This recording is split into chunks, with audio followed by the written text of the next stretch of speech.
231. That's the average number of apps used by many companies. This leads to a lot of context and tab switching that drains employee focus and costs your company. Grammarly can help.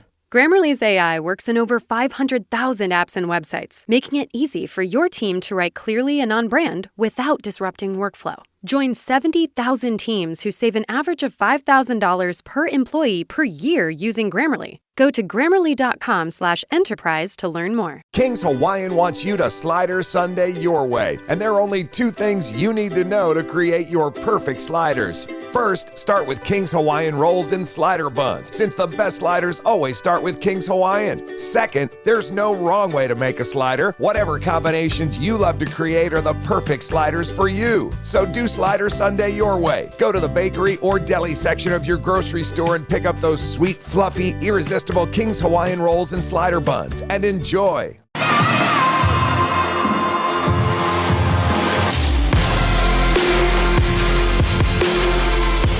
Let's have some grown folk talk about veterans benefits. The Economist, the magazine, online news site, whatever it is these days, put out a piece that got a lot of people fired up, including me, about veterans benefits. I'm not going to link to it. Normally I link to these things, but I don't want to give them the traffic because this piece of garbage doesn't deserve it. They also gutlessly didn't put their name on it, and I know The Economist often doesn't put stuff with the author's name on it, but if you're going to do this, put your name on it. I've been writing publicly for 7-8 years now. Everything I've ever written has my name on it. I'm not hard to find. I have social media accounts. I have the Substack. You can leave comments on almost anything I put anywhere I put it, whether it's a video or a thing. If you're going to do something like this, put your name on it. They're attacking veterans benefits, and they throw up stats that probably in a vacuum sound crazy. Well, there's veterans getting $4,000 a month for life. Well, that's shocking.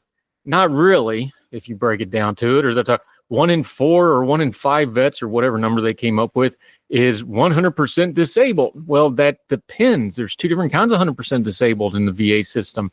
There's 100%, meaning the very complicated formula that combines various medical issues and service connected. By the way, not war connected, not combat connected, service connected. Do you have a medical issue from your service? Doesn't matter if you got hurt on the battlefield or behind a desk. If you got hurt in the service, you have a medical condition because of the service, it's service connected. That's what you get. If something happens to you and it's not service connected, you don't get credit for it. It doesn't go on your disability. Please know what you're talking about. In a nutshell, there's a very complicated formula for what your service connected disability is. And just because you have a 100% rating doesn't mean you have a 100% non-workable rating. That's a whole separate thing. Get you different care. That also gets you other benefits, like it gives your spouse or another loved one the potential to apply for caregiver status, which gets them some money as well. But that's because they have to physically care for you all the time. See, there's levels to this stuff. You can't just throw out a term like 100% disabled and apply it to all veterans or a thing of veterans. And yes, before anybody else gets fired up, there is some fraud. Like in anything else, there's people that work the system, that game the system. Let me explain this as calmly and as plain as I can. It's not up to you to decide who's defrauding the federal government and not. You can't tell what a veteran looks like. You don't know what their disability is just looking at them. Just because they don't lay in a bed all day or ride around in a wheelchair or a bed fast or in a facility doesn't mean they don't have a 100% service-connected rating, doesn't mean they can't hold a job, doesn't mean they can't do other things. Think about what you're saying. If a veteran gets benefits, they have to be walled off in their home and can never go out in public again. That doesn't make any sense and sounds stupid, sounds downright cruel when you consider why they have the medical issues they do. But that's what you're saying if you're saying they can't work or do anything. Now, if they have 100% non-workable, no, they don't get a work. They have restrictions on that. You have to go through hearings. You have to go through review boards. It takes time. I've been in the VA system for a long time. It took me almost 6 years to get my final rating. And you had to go back and you have to go back and you have to correct things and you have to find missing records and you have to find missing doctor's reports and on and on and on. It's a complicated process, and that's for something. And I'm just going to be real with you here for just a second. When I had my actual medical appointments where the third party, you go see a doctor that's a third party outside the VA system, they're contractors, and they review your symptoms and they look at you. I never had one of those go more than about 5 minutes. The doctor just look at me, they look at the scars, they look at the report, and they go, oh yeah, you're qualified, sign the paperwork and go on. I've never had an actual medical doctor ever question me at all, ever. They look at me, they look at the records, they look at all the surgery, and they're like, oh, yeah, 5 minutes, done. It's the bureaucracy that took forever. You know what else they do in those appointments? You want to really get real about this? I had an appointment for VA one time for service-connected thing I was claiming. And the guy comes in and they put it, and this is a couple of years ago, they may do it differently, but they have the little light box on the wall. He actually put up a thing that had my torso on it and had all these marks all over it. And I'm like, I wonder what this is. And he said, take your shirt off. I'm like, excuse me, what? And he goes, take your shirt off. I have to annotate all your surgical scars. I have a lot of them. I have a line from my sternum all the way down to my belly button, which isn't actually my belly button. That's been surgically reconstructed because I had so many abdominal surgeries that it didn't exist anymore. And the little hole for it was over here to the left. So my doctor, being really nice, just as a favor to me, he went and actually created a scar so it looks like I got a belly button where I don't have a belly button. I'm sorry, is this too real for you because you want to talk about veterans benefits? I got the big scar here, the open heart surgery, because I had so much trauma from surgery. My heart stopped and they had to put stuff straight into my heart to drain fluid because my heart stopped and wouldn't run, and I had to sit on a ventilator. See, you start getting squirmy. You don't want those details. See, people like The Economist, they just want to throw out stats and numbers and things like that. They don't want to talk about, my daughter who's now 18 still has to have therapy and things because she was so traumatized by the fact she had to go to school every day for, 4 months straight. And she'd go to school and tell her, well, I think my daddy's going to die today because I was in the hospital for 4.5 months. I'm not trying to do a thing where it's just a sympathy thing because a lot of people have it a lot worse than me. I've got it good. My life is good. That's not what I'm telling you. I'm telling you, when you buzzword this crap and you just throw out a stat and then say it's absurd, you're not thinking it through. And I want to encourage you to think it through. There is people who game the system, but you don't know who they are, and it's not your job to jump on social media and claim so-and-so is not doing it. There's people that do this work, by the way. They go pull up DD-214s. They chase down stolen valor. They look up people's stuff. They make sure people are on the up and up, and they do good work. Let them do that. You're not qualified to do that, probably. If you are, go do it. Make a career of it. Send me your stuff. If you're legit, I'll promote you. I'll put you on my own social media. But most of you aren't. You're just spouting off on social media and going, well, I know all these people. No, you don't. Well, I've seen all these people. Look, I've sat in those meetings. I've had people in the VA system tell me like, well, if you claim this, and this, you just get your 100%. And I had to argue with them. I'm like, no, I want it to be right. I want an accurate record of what happened in my service. I think my children deserve that. I think my family that suffered through the same things that I did because I was gone and because I was sick and because I had issues that still continue to this day, they owed it to have it on paper correctly. So yeah, there are people like that in the system, but the system also has a way of dealing with that and weeding them out. It's not easy to get it. So just to make a blanket statement that we got to rip, people are getting absurd benefits because of a little bit of fraud, waste, and abuse. Yes, we should go after the fraudsters, but that's not actually the problem. That's not actually what they're arguing. They always do this, people who don't like people getting benefits, whether it's welfare, whether it's Medicaid, Medicare, whether it's any kind of anything. There's this strand of thought of we're going to hold up the case of somebody that's abusing the system, and then we're going to use that to save money. But here's your problem. There's no cheap way to take care of our veterans. Veterans Affairs, we've talked about on this program before, is the second or third largest department of government, depending on whether or not you count the post office, but I don't count the post office because it's its own separate thing and it's a little bit different. The VA is the second biggest department of the entire government. And VA medicine is an enormous cost. Now, we can discuss government-run medicine and how much that costs, but that's the largest integrated healthcare system in the country. And that's only to take care of 9 million people. There's 15, 16 million veterans. So if you want to argue that, we can argue that, but it's the system as it exists. So you can't just say we're going to get rid of it. And a lot of people are going to take these numbers and go, well, we just need to get rid of the entire VA system, privatize it, whatever. That's an argument. But if you're just going to come in and say people are overly compensated, you need to stop and understand what you're actually saying here for a second. For 20 years, almost 25 now, the 9/11 War on Terror era, when you have that whole generation that carried the burden of defending our country, not just the very small percentage that actually saw combat, but the very large percentage that did all the support of that, and the even larger support, because remember, the military grew and expanded after 9/11.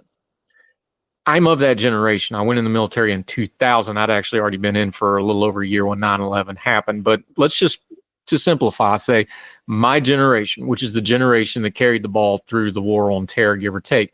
And like me, because I'm 44 now, they're mostly getting to the retirement age or have left the service or are going to be entering the VA system very, very soon. Most of them, because 20-year military career, you can retire, right? And you get your benefits and you go into the VA system. But then there's the ones that didn't make it at their full 20s, or they got injured, or they got out, or they just did their one bit and got out, or whatever the case may be. This generation grew up a certain way. I don't mean like kids grow up. I'm talking about inside the military. The people that were our teachers when we were newbies, our NCOs, senior NCOs, our officers, our senior leadership, they grew up in a different era, and we learned from them. They grew up in the era, and I've been guilty of this myself, and I had to learn how to not do this because it's not the way to do it. You didn't report injuries. You didn't report sickness. You didn't say you had a problem. You just pushed through it because you didn't want to miss work, or you didn't want to miss a deployment, or you didn't miss whatever. There was a lot of that going on because things like duty and honor ring through your head, and you don't always take the best care of yourself. But there was people from that previous generation who told us over and over again. I had multiple ones of this. I had a chief that was like this, one of the most important people in my entire life, not just my military career, who really turned my life around when I was in a really bad place.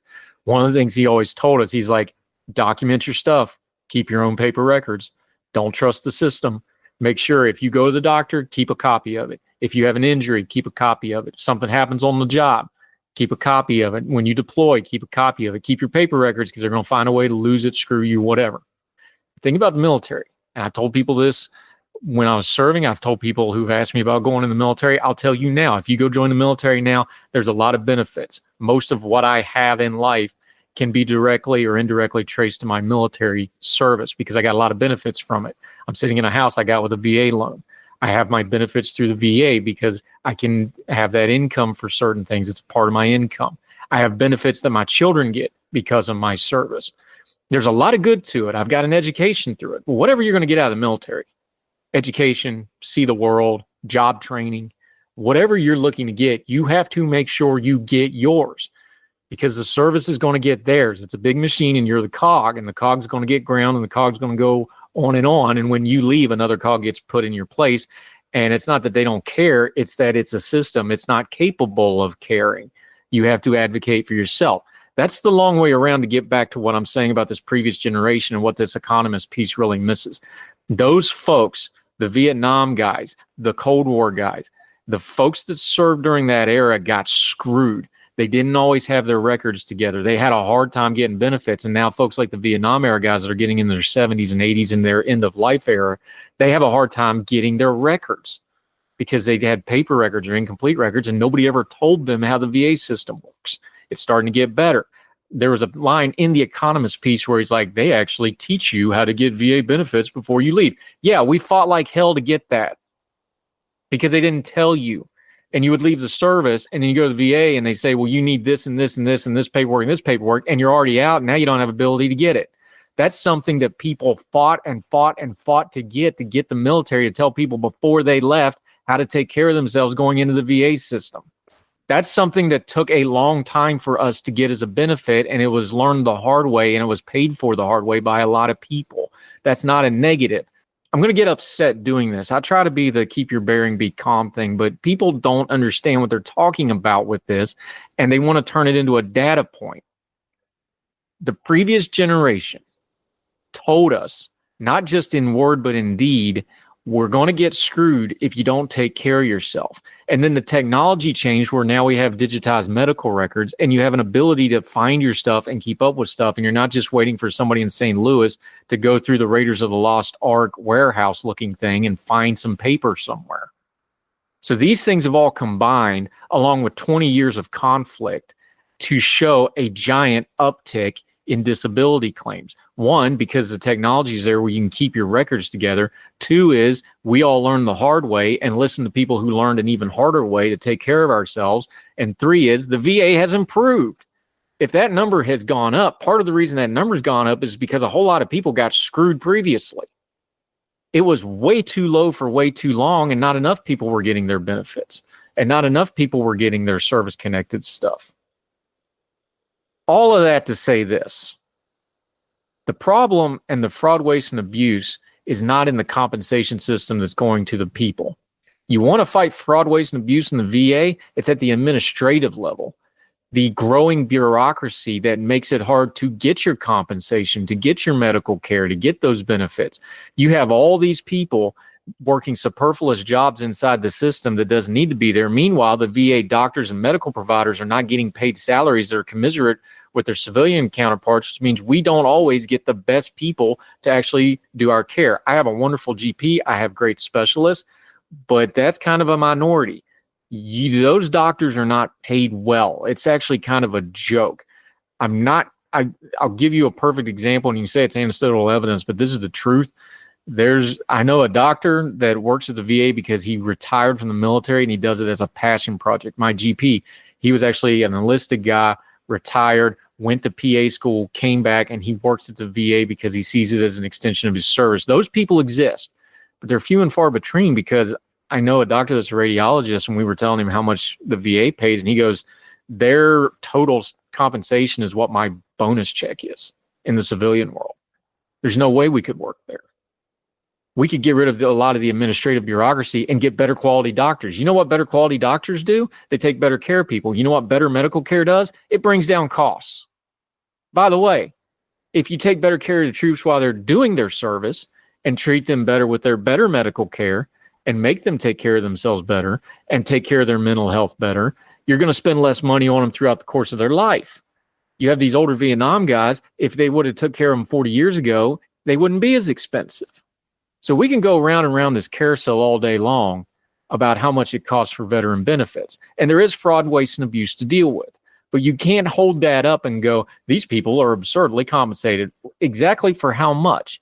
They give their lives, their bodies, their minds, their family sacrifices to take care of everybody else. And again, we're talking 1% of the population is on active duty at any given time. 1% of the population. Veteran affairs and that stuff, it's about 5% of the federal budget. Are you really saving that much money? Freedom isn't free. You want the freedom ride? This is the bill. Now, there's ways to make it better. There's ways to make it more efficient. But just holding up a dollar sign and saying this veteran who got hurt legit and has service connected shouldn't get $4,000 a month. Some people, $4,000 is a lot of money. If that's all the money you got, and you got family to take care of, and you got expenses, and if you're that disabled, you're going to have medical bills out the tail. That's not all just covered, even 100%. You're going to have other things in life that's going to get expensive because of the care you need. That's not that much. Don't let your priors cloud your judgment on this stuff, like what the Economist is saying, because the next step will be, oh, well, we obviously don't need to pay all veterans because of this one little percentage. Educate yourself on how this system actually works. And this argument is going to get applied to welfare, and it gets applied to Medicare and Medicaid. By the way, this country is getting ready to rip itself apart over Medicare, Medicaid, and benefits for the entire population. This is just a little tease of it. It's going to be all the same arguments all over again. You might want to calibrate how you deal with things like this, dealing with people on SSDI, dealing with people with disabilities, dealing with people that need government help. Because there are real people, but there's a lot of bad faith media that's going to pull out little examples and try to make broad strokes of it. There's all kinds of fraud, waste, and abuse you can deal with, but it's not in the compensation system, even though there's a few really horrible people that are abusing that system. Don't go on your social media and say something stupid like there's widespread fraud in the compensation system. There's not. And it's not on you to fix it anyway, because you can't look at a veteran and tell whether they have a service connected or not just because they're walking. Just because I sit here and talk on these videos and write, you don't see the days where I have to medicate up and can't function. I have all these meds that are called as needed for a reason. Sometimes you need them. Sometimes you don't. I get to work from home. I'm blessed to do this. I'm very privileged to do this. But you don't see the hard parts. You don't see me with my shirt off and all the scars. You don't see the cane in my, side of my Honda because every now and then, just randomly, can't stand up. Got to have a little help. You don't see that stuff. I don't talk about it because I don't want to complain about it because my life's good. I'm just telling you this so that you can maybe take a minute back when you read something stupid like this economy piece and go, you know what? This is a problem. I'd like to discuss this problem. But this isn't the way to approach it by saying this is obviously an absurd amount of compensation. Is it really? Because you're asking 1% of the population to do something 77% of the population isn't even eligible to try to do. 77% of the population of service age isn't eligible, either physically or some other way, to serve. 1% of the population carries this load. It's the smallest, probably in the history of the world, if you go back and look, because we have an all-voluntary military. And you're going to get on our high horses with all the money we spend and all the fraud, waste, and abuse in our government and all the bureaucracy. And the VA's got a lot of bad bureaucracy that could be cleaned up. Trust me, I know. I have to try to make appointments. You're going to tell me the compensation to the actual veterans is the problem? Think before you tweet. Think before you pound send. And the economists should be ashamed of themselves. All the music on Her Tell is provided under a Creative Content license from monstercat.com. Somos la máquina. 231. That's the average number of apps used by many companies. This leads to a lot of context switching that can distract employees and costs your company. Luckily, Grammarly can help. Grammarly's AI works in over 500,000 apps and websites, making it easy for your team to crank out clear, on-brand emails, documents, messages, and more. In just one click, they can go from blank page to first draft, all without leaving the page they're on. Grammarly has 15 years of experience building effective, secure AI that can be implemented in days with minimal IT overhead. It goes beyond basic grammar to help tailor writing to specific audiences, whether that means adding an executive summary, fine-tuning tone, or cutting out jargon. Join 70,000 teams who save an average of $5,000 per employee per year using Grammarly. Go to Grammarly.com/enterprise to learn more. Grammarly. Enterprise-ready AI.